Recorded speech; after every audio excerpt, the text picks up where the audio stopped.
This camera quality is bad.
fold.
She's a D.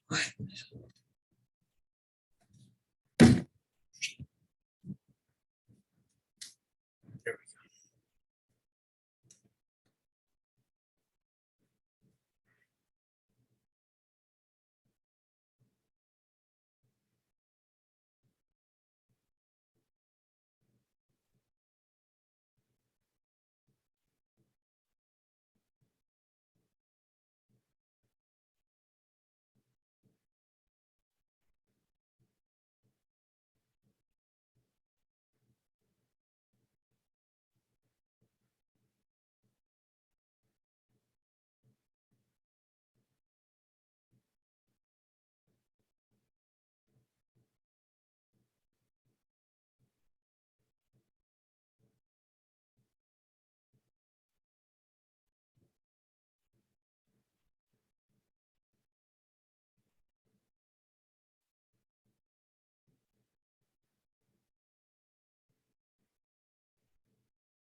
I cannot. No, I cannot. I cannot hear you now. Can you hear me?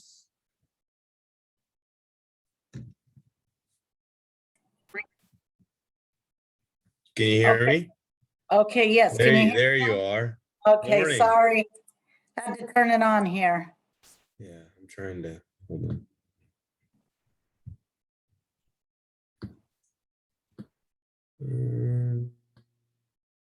Okay. There we go.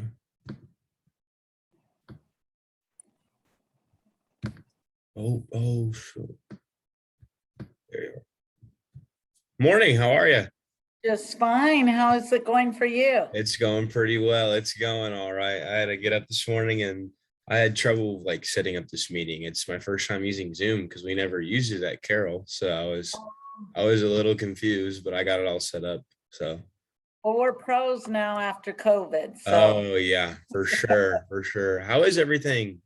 what's going okay? Little Yeah, crazy, but it's going all right. It's been up and down a little bit this year, and yeah. I've been gone. Had surgery the first day of school, so I That's kind of missed a crazy. lot of the fun part of it, I bet. Yeah, I know. I heard about it. I saw it all over. I saw it all over the news and everything. I was like, Oh goodness. I appreciate you doing this for me. It's greatly appreciated. I thank you for taking your time and doing it. That's Um, okay, no problem. it's just I just gonna ask you like 6 questions, and this meeting is recorded because my Professor Root has to look at it, and because it's pretty cool here. They have a minor in leadership, so that's my minor. So Good. it's pretty exciting. I don't really know my major, but it's just basketball at the moment. But if you don't mind, if we get started. Sure. So my first question for you is, uh, as a leader, like what is your definition of leadership? Leadership, I think, is when you take the mission of the organization or the purpose of, whatever group that you're leading, that you look at the mission and that you carry it out, and you must be open to all different individuals that you work with. And then the most important part of it, I think, is that you have to be, remember that you're accountable for the whole organization. And so you look at the big picture and not just little individual groups. And so I think leadership, is carrying out the mission of whatever you're trying to do, or whatever you're trying to accomplish. But more importantly, I think you have to be willing to take the bad with the good. And a Agreed. good leader, and it's hard, but there's always, I remember one of my college professors always telling me, if you're pleasing everyone, then you're not doing a good job. Yeah, So I remember that daily. yeah, that's what Professor Rude tells us. That's what our professor tells us. That's a great definition. Okay, so that leads me to my next question. Who or what inspired you to be a leader? So who is your inspiration for becoming a leader or put you in this position?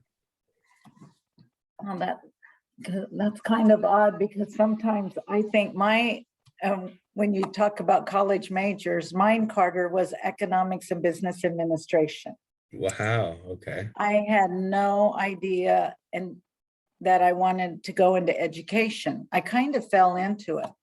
So I went to Bethel College. Go Threshers. I got a Yeah. cousin that coaches basketball there. That's Oh, funny. really? Yep, Okay. yep, sure Yeah. do.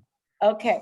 So I went to Bethel there in North Newton, and I had a professor that was very influential with me, Dr. Simpson, who I really did not know freshman year what I wanted to do. I really wanted to go to Emporia State, and because of my background and my mom being a single parent, we couldn't afford it.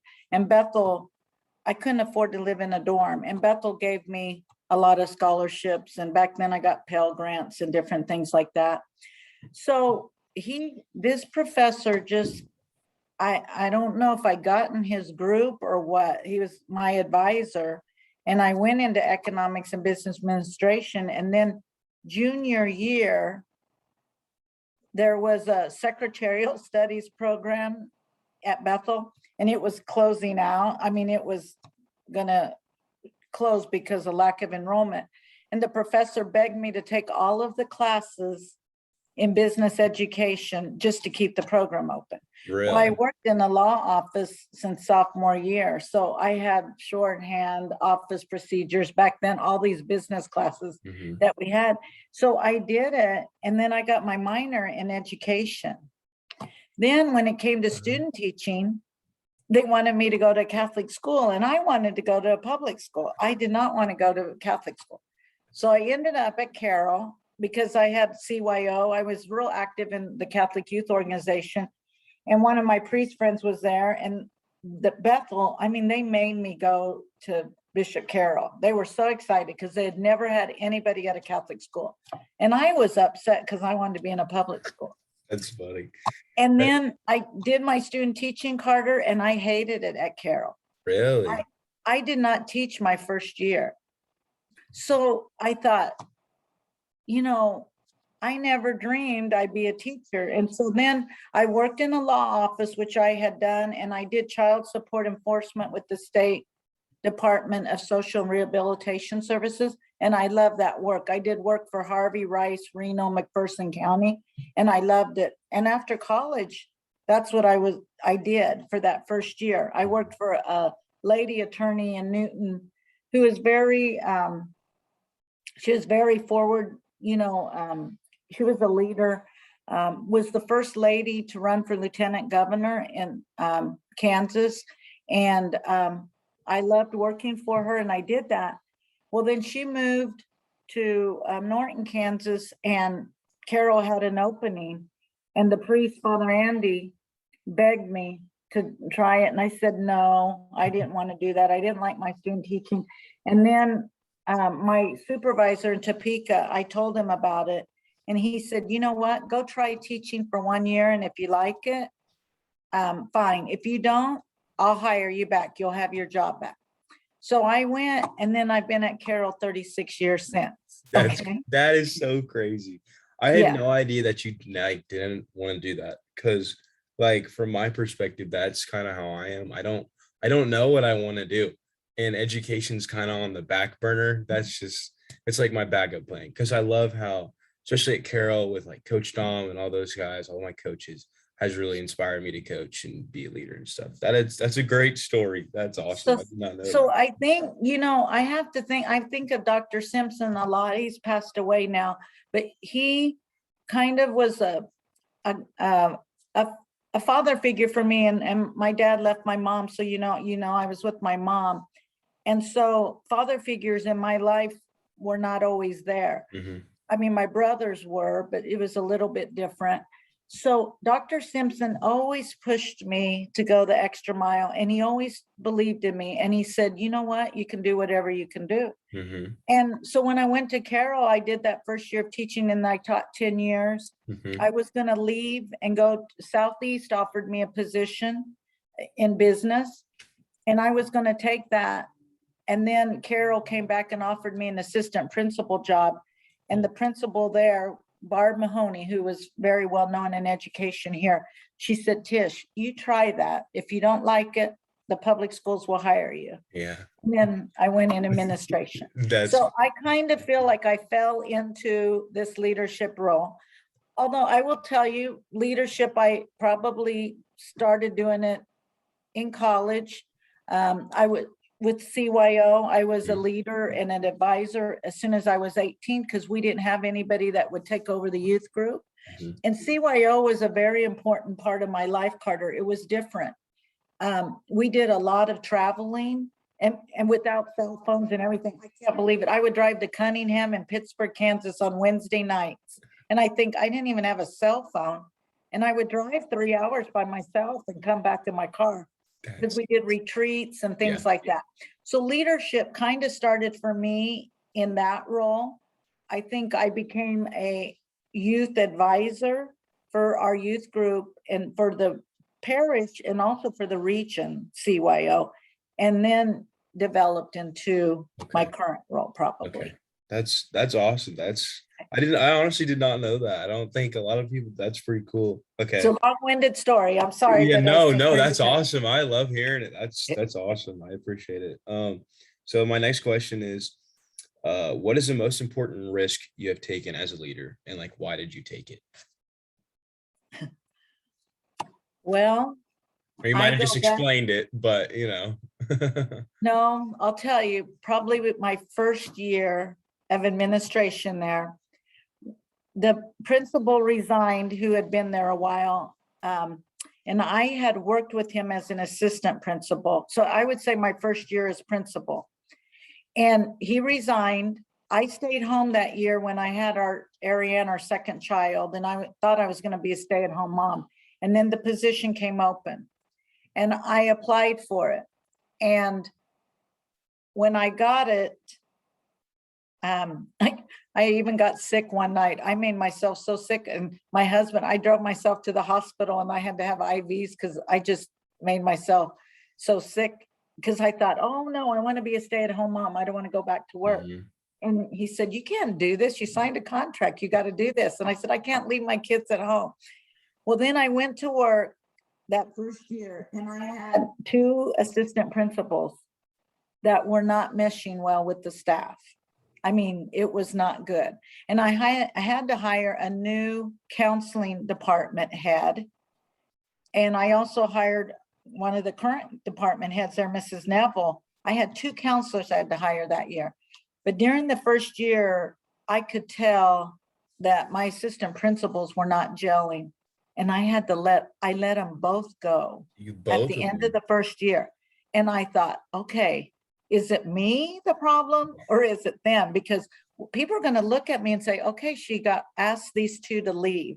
There was a male and a female. We got along fine, but they did not gel with the community or the teachers. And that, I'll tell you, it was scary. And I thought, maybe I'm the failure. But then I brought in my team and they stayed a couple of years and I still had to make some changes. And then of course, now my team's pretty consistent. It's been, Mr. LeMunion's been with me from, after a couple of years, I brought him on board and the rest of them. But I think that was a big risk.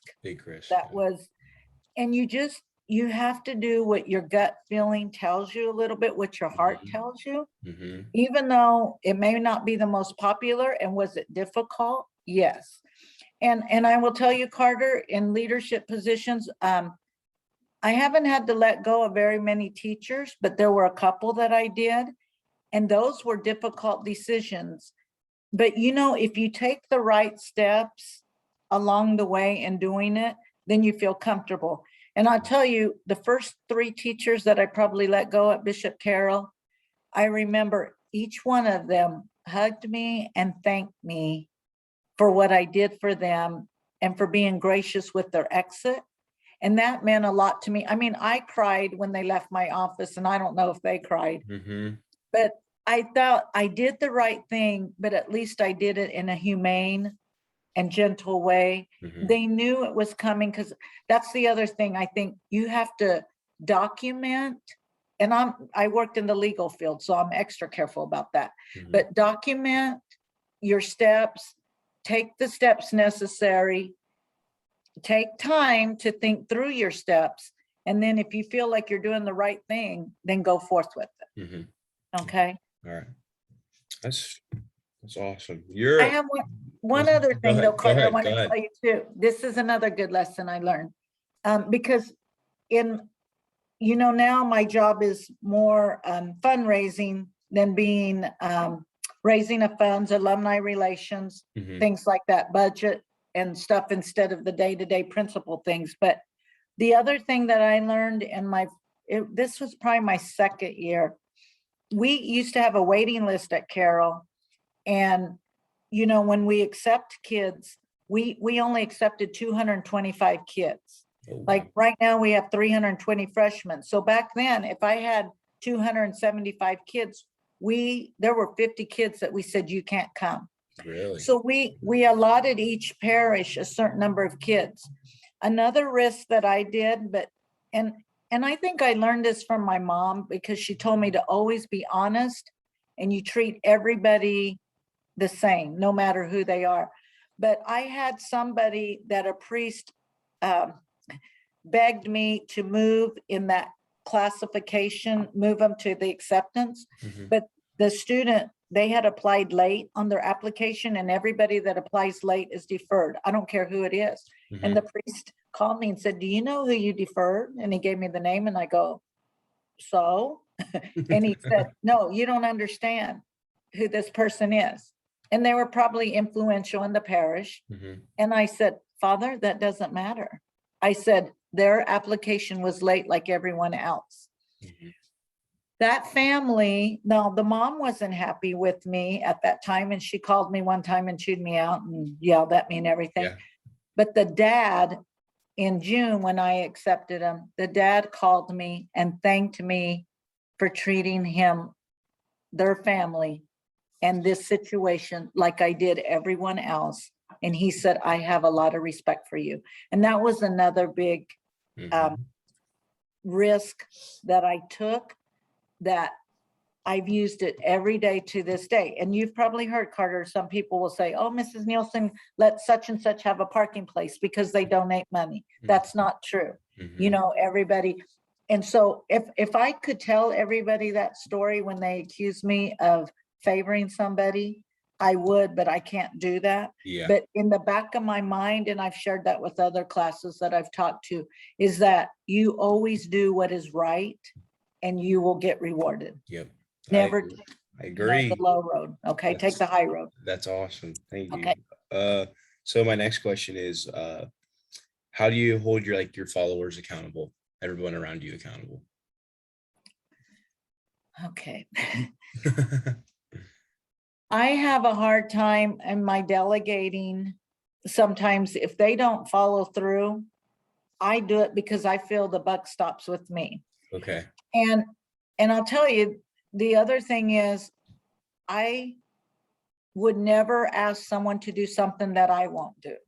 So like right now, I'm managing the janitors and the custodians. I should say custodians. And if I ask them to clean the stools and I see a mess and there's a mess there and they can't come, I go do it. And some of my superintendents have gotten after me and said, you can't do that. I said, oh, yes, I can, because I wouldn't ask. I just feel like you should not ask someone below you that you manage or you supervise or you work with to do something that you would not do. And so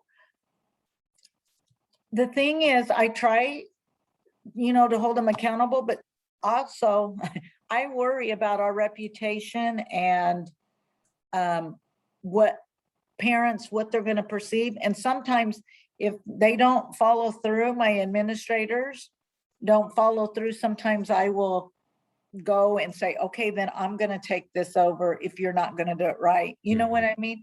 But you have to write them up, and those aren't fun. I think that's after you've worked through with them, and then there's the consistency. You need to write them up and put it in writing and have them sign and say, hey, this is what you didn't do, and it needs to be done. But then I'm not very good at delegating. I admit that, but I also feel that it's a bonus in relationships with people, because my people will do anything for me because they know that I will do it for them too. But I think what you have to do is be willing to put somebody on a plan of assistance, and those are not fun conversations.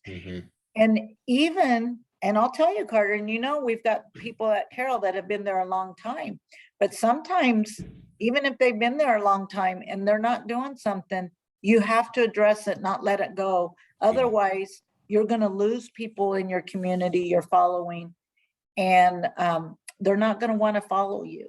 And it's bad because for your community, because then people, you know, they say, oh, if you want something done, you have to go to this person or you have to go to this person. And I don't like that. And so when it gets to that, you know, hopefully it doesn't get to that point, but if a situation did, then you have to say, okay, you know, we've got to nip this in the bud. Yeah. I've had to do that several times, these plans of assistance. It's not fun. Or when somebody doesn't do something right, or they don't obey you, you know, when you're supposed to do something, you know, I say, I know you didn't agree with me, but I asked you to do this and you didn't do it. Why? Then you listen to them why, but you tell them why you asked them to do that, why it was important that you got the job done. Okay. Does that make sense? Yes, that does make sense. Okay. Oh, okay. Here we go. This is a good one. Have you ever wanted to quit being like a leader, and like, how did you handle it? Oh, a couple of weeks ago when I had the protest. Yeah. That was my first week back from surgery. I mean, and my doctor had told me to work 4 hours a day. You did not, did you? No. I did not. And then I got in trouble from my PT therapist, who are one of my former students and a former trainer at Carroll that are working on me. They said, you are tight as a knot. You're not doing what you're supposed to do. But so, you know, that was this mask issue. Our numbers had increased to where the CDC and the diocesan and the Sedgwick County Health Department, we had agreed that when we got above 6%, we would go to mask. Mhm. Nobody was wearing mask. And I've been wearing a mask since August 6th because of this potential surgery and stuff. And I'm glad I did, because I had 2 positive cases of people that were vaccinated within my office that I worked with. Yeah. And the doctor said, if you wouldn't have been wearing a mask, you wouldn't have been able to have surgery. Same. So I've been wearing a mask, and I was in the minority at school in my Mhm. administration. Mhm. They did not want to go to mask, but our numbers were at 11%. And the Yeah. diocese said, we said you would go this. So we did it. 2 of the TV stations called me Monday and Tuesday, and then we were dealing with this. I think the protesters came on Tuesday, and we had students and teachers very upset, but we had no choice. And we said we would do this for 10 days and reevaluate it. Well, you weren't pleasing anybody. Nope. On Wednesday, after the protesters and that got on the news, I had 4 or 5 calls of negative people. And they threatened me. They weren't going to donate to Bishop Carroll anymore. They weren't going to donate to the church. Well, some of them had never given anything to Carroll anyway. So when I looked at the record, I said, well, doesn't matter. But I told, what I did then, Carter, I gave him the stewardship talk. I gave him, and I can do that. I said, you've been raised in the church, and you give back to God, not to me, not to Father so-and-so, not to Bishop Kimmy, not to, the school. You're giving back to God. So that, and God has blessed you in many ways. Why are you telling God you're not going to give back to him? Where is your faith? Mhm. I also had that day a lot of emails and cards and letters from people that they did not like masks, but they supported us in where we were in our decision. And that was reassuring. Mhm. But, and then I had one longtime donor who just was really angry, and she was protesting. And not even a current parent. She was a past parent and not a grandparent or anything. And she just laid into me for 45 minutes on Thursday. And, I was so tired, and I just said, this isn't worth it. I came home and I told my husband, I think I ought to retire like you. I don't know what we're going to do with health insurance or what, you just, because you couldn't please anybody. And then there were teachers upset with each other. There were students upset with each other. I had parents crying because their grandparents dying of cancer. They have to wear a mask, and their granddaughter felt like they were being bullied. It was just really rough. Mhm. And raising money for me is stressful. Yeah. And when I had to raise this 4.7 million for the air conditioning, we've raised 3 million. I still have 1.7 million. That's stressful. And I just think, I don't want to ask people for another dime, because I'm afraid people see me and they say, oh, there's the dollar sign. Yeah. That's what Mrs. Nielsen wants. And Yeah. it's not that. Mhm. But the good thing is, like, seeing you, Mhm. seeing my alums. That's the best thing we can do. And we remember, and most kids had a pleasant experience at Carroll. There are some that didn't, but I think that's the reward. And you just have to look at the good things. Yep. And remember those bad things. And right now with COVID, it's going to be up and down with everything. Everybody's going through that. Our world, it's a mess right now. So I just think, but COVID has taken a wear and tear on a lot of people. It And sure has. a lot of administrators and teachers. We've lost some teachers. Retirement and other things, are just left and gone to work in business. They said they can work remotely. Why wouldn't you work remotely and get That's paid true. just as much? Yeah. So, but you always have to go back. You're going to always have good and bad days in everything, just like, you experience. And you just have to look at the good things and say, okay, the Lord put me here for a reason. And why are we here? We're here for the kids. Mhm. And that's why. And if you focus on the kids and not the adults, sometimes Mhm. it's a lot better. Mhm. That is true. So I have like another question. It's not on here, but has everything since like kind of settled down since like the mask issue at Carroll? Has it kind of, you know, topped off? Is it a lot better is what I'm asking? It is, we went, okay, we had another thing that was stressful on this, and you'll get a kick out of this, but it's talking about dealing with leadership and dealing with people that are leaders. Our pastors, we had Pastors Day Mass on Friday. Mm-hmm. That was the Friday. On Monday, we would reevaluate our Sunday night, our numbers, and then on Monday, make the decision whether we didn't have to wear masks or not. And I had the administrative team came to me, and Father, our chaplain, said, what are you going to do with the priests that won't wear masks? Because some of them have had COVID. They're not wearing masks at the parish because, see, you don't have to wear them there. And I said, well, Father, didn't you tell them in the email that we are under a mask mandate? Yes, but they're not going to wear masks. And Mr. Shuckman goes, Tish, what are you going to do if they don't wear it? And I said, then they won't come in the building. And he goes, what? I said, I'll send him the email then. And they go, oh, okay, you send it. They didn't want to send it. Yeah, I And wouldn't okay, either. I said, you chickens, like that. But Yeah. so I sent the email to the pastors and I said, they're all aware, especially the ones that are in schools, that we had these rules and stuff, but the ones that, so they're all the parishes that had schools. I said, what the diocesan rule is, we hit 11%. We're under a mask mandate until Monday, whatever the day is. Mm-hmm. I said, so when you come to our building, you are expected to wear a mask. Mm-hmm. And then I left it there, and then my secretary read it and she goes, I said, I asked that you mind this mask requirements up. She goes, well, but what if they don't want to? You didn't say. So then the next line I said, you will wear a mask if you come to this event. There it is. And every one of them wore it. And one did call me the night before, and one of his families had been protesting and he wanted to apologize. And he goes, I really don't want to wear a mask, but because you asked me, Mrs. Nielsen, I will wear a mask. I said, thank you, Father.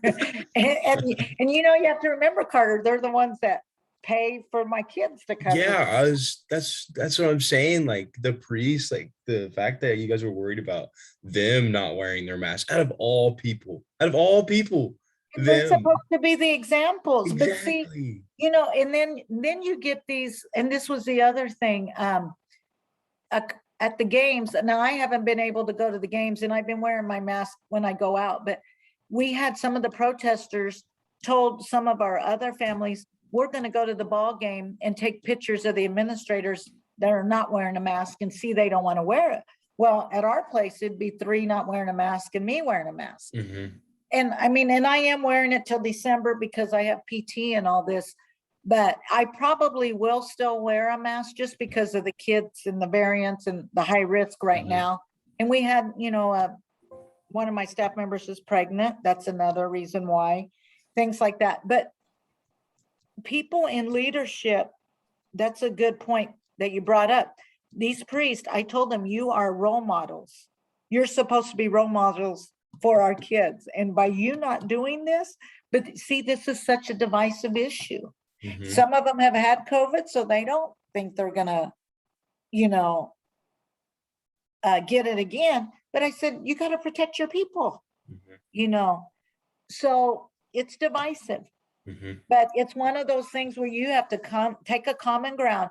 And no one wanted to write that email. Did I want to do that? No, but I had to. Yeah. And then, on Friday, I had to be prepared for the protesters to come to the all school mass. And what if they would have came in and said, we're not wearing a mask? Now, my thing was, I had already talked to the police department. You call 911 and have them get escorted out. Then people said, oh, that's what the protesters want. You shouldn't do that. Well, if they disobey, you have to do that. Yeah. But luckily, everybody wore a mask. And Yeah. I don't think the protesters came, they stayed out there. Yeah. So, Okay. All right. Well, thank you. Last one is what advice? we're not wearing masks, Carter, so everything is fine now, right? Okay. All right. Thank you for Only clearing those that up. Thank Yeah, you. okay, Thank you. all right, Thank yeah. you. Okay. Hold on. My computer's about to die. No. All right. Yeah, find your cord.